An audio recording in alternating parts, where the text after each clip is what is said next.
Hello दोस्तों, मेरा नाम है राहुल शर्मा। मैं आपको सुनाने जा रहा हूँ राजू बलिहाटी की लिखी एक संबोधन कला, जिसका नाम है संबोधन पूर्व तैयारी।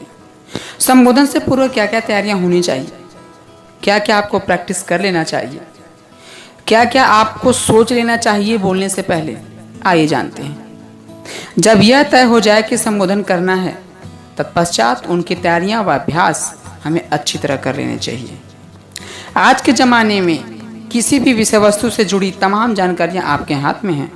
आप जो चाहें उस जानकारी को तुरंत प्राप्त कर सकते हैं। आज इंटरनेट, सोशल मीडिया हमारे पास इतनी सारी जानकारी उपलब्ध करा देती हैं कि आप भ्रमित रह जाएंगे। आप इन्हीं तथ्यों को चुनें जो सटीक व सत्यता के करीब हों। आप उनको अपने हृदय में इस तरह आत्मसात कर लें कि जब आप बोलने जाएं तो श्रोता सिर्फ आपको सुनता ही रहे, उसके ध्यान भटके ही ना, वो सिर्फ आपको देखता रह जाए। श्रोताओं की ललक आप एक और तरीके से बढ़ा सकते हैं। उस विषय वस्तु से जुड़ी आपके जीवन की कोई रोचक घटना जो उससे जुड़ी हो, यकीन माने आपके भाषण में 4 चांद लगा देगा। उसको सभी के सामने रखें, उसके बारे में सभी को बताएं कि मेरे साथ क्या बीता। आप बार बार शीशे के सामने खड़े होकर अपने पूरे भाषण का अभ्यास कर सकते हैं। ऐसा करने से आप भली भांति संबोधन से परिचित हो जाएंगे। इसमें इतना ज़रूर ध्यान रखें, विषय वस्तु की गहन समझ के बाद आपके अपने विचार उस विषय वस्तु के संबंध में क्या हैं, आप क्या कहना चाहते हैं उसके बारे में।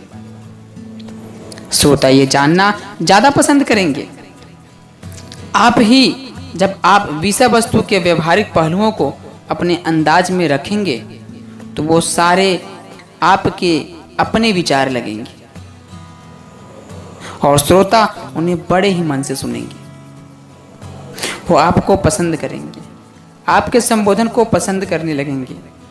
आप लिखित भाषण को रटकर जाके लोगों के सामने प्रस्तुत कर देंगे। वो भाषण श्रोताओं के मानस पटल पर जरा भी प्रभाव नहीं छोड़ेगा, क्योंकि आपका सीधा संबंध श्रोता के साथ नहीं होगा, बल्कि आपने किसी और के विचार को श्रोताओं के सामने प्रस्तुत कर दिया। वो लिखावट किसी और की है, वो बातें किसी और की है, बस आपने सिर्फ उन्हें बोला है। इससे बचने का सबसे आसान तरीका है, पूरा विषय वस्तु को समझने के बाद आप अपने भाषण को सीधे अपने दिलों से जोड़कर बोलिए। आप महसूस करेंगे कि सारे श्रोता सीधे आपके दिल से जुड़े हुए महसूस होंगे। आप सीधे उनके दिलों में उतर चुके होंगे।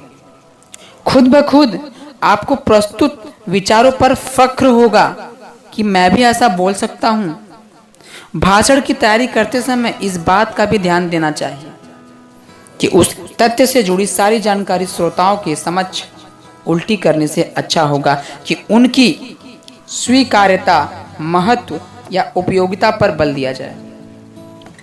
आज लोगों के पास इतना समय नहीं कि वो बैठकर आपसे जनरल नॉलेज या किताबी ज्ञान अर्जित करें, क्योंकि उनके पास आज ज्ञान के बहुत सारे स्रोत खुल चुके हैं।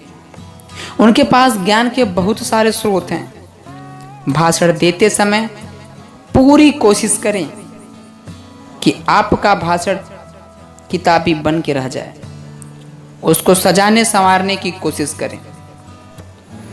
आप जो बोलने जा रहे हैं वो विषय वस्तु के इर्द गिर्द हो रहे। आप जो बोलें वो आपके टॉपिक के आसपास ही रहे। आप जैसे ही भटकना शुरू करते हैं, आप उपस्थित सभी लोगों के समय को बर्बाद करना शुरू करते हैं। विषय वस्तु की कसावट को बनाए रखने के लिए उससे जुड़ें। प्रसंग, कहानी या किसी घटना का जिक्र कर सकते हैं जो आपके भाषण की रोचकता बनाए रखेगी। श्रोता आपकी बातों को सुनने के लिए बेताब होंगे, आपकी बातों को सुनने के लिए परेशान होंगे, आपके प्रति चाहत बढ़ेगी। अब क्या बोलेगा ये, अब इसके पिटारे में क्या है, क्या ऐसी बात कहने वाला है ये, जरूर कुछ अच्छा ही बोलेगा। श्रोताओं को जिज्ञासु बनाएं। श्रोताओं को जिज्ञासु बनाए रखना ही आपकी सबसे बड़ी सफलता है।